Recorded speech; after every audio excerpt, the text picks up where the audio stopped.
16,800.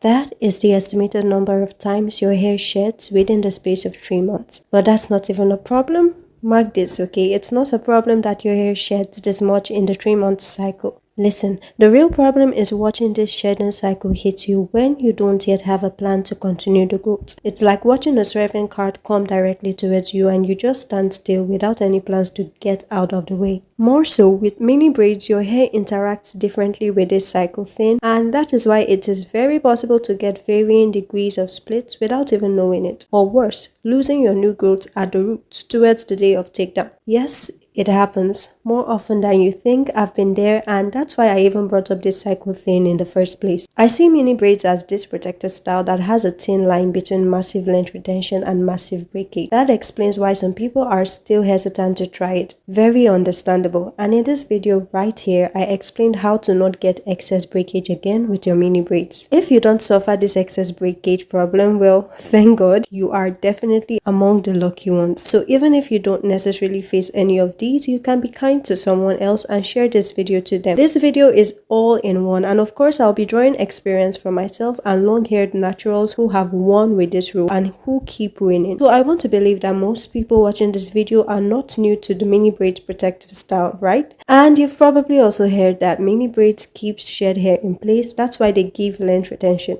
Correct. Truly, they do keep shed hair in place, and that is one of the major strengths of the hairstyle. But you might be surprised to know that not everybody knows how to achieve this function with their mini braids. Well, you'll be seeing all of that shortly. So for that shedding cycle thing, I never thought it was a problem until I got hit bad, simply because I didn't know what it was or how to manage it. This was a year back, and I began to notice patterns which I explained in full in this video, so you can head over to it in your convenient time. But this video you are currently watching is not to explain patterns, but to show you how to master the shed hair rule from tracking your cycle and get that length retention easily, even if you think your hair grows slowly, even if you think you don't have long hair genes, even if you've never retained length after your first 2 to 3 years post big chop. Basically, you are going to see how to do your routine with mini braids in a way that you will secure that shed hair unfailingly. And I tell you, once you're able to master this, come on, you are set for success. Well, I think I'll take the hit badly because you'll probably stop watching my videos since you will not have need of it again. Who knows?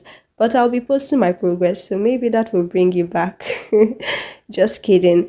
Yeah, but once you're able to master this, you are set for success. If you're in doubt, I've had testimonials. Feel free to scroll through this channel, okay? Watch some other videos. Check out my progress.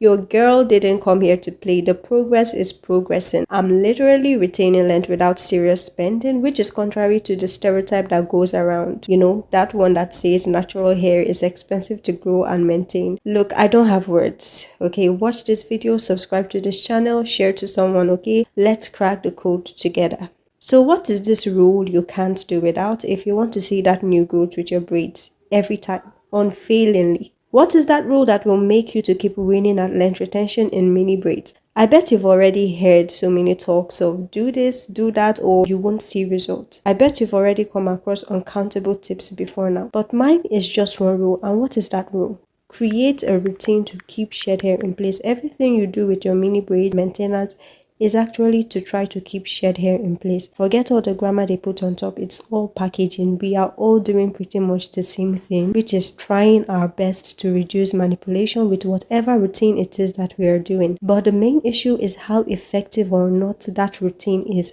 That's why I like to use this shedding cycle as a pointer to mine. And I noticed that Ethereal also does this. Barbara Birinki does this. And so does Sharatia Banks, and their routine is tailored in a way that they always take down their braids only when they have held up their shed hair for as long as they can go. And they care for their shed hair, which sounds ridiculous, right? Considering that it is dead hair. But what you don't know is that doing this drastically reduces tangles and splits. And just to prove to you how crazy effective this rule is, particularly with mini braids, I discovered something. Yeah, I found out that this rule doesn't even need Ayurveda to work. This rule doesn't need a super consistent moisture routine to work as long as that routine effectively keeps shed hair in place. And no, I'm not disregarding the importance of Ayurveda and a consistent moisture routine.